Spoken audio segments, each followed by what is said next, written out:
I used the GenStone product, Desert Sunrise, made a frame out of treated wood, and this was all to cover a 6-inch well pipe that had been sticking out of the ground and was not very pretty.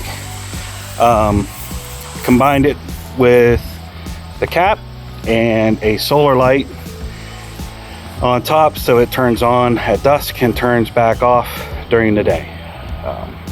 It is removable in case there is any need for to get to the well pipe for any maintenance needed. And that's my GenStone project.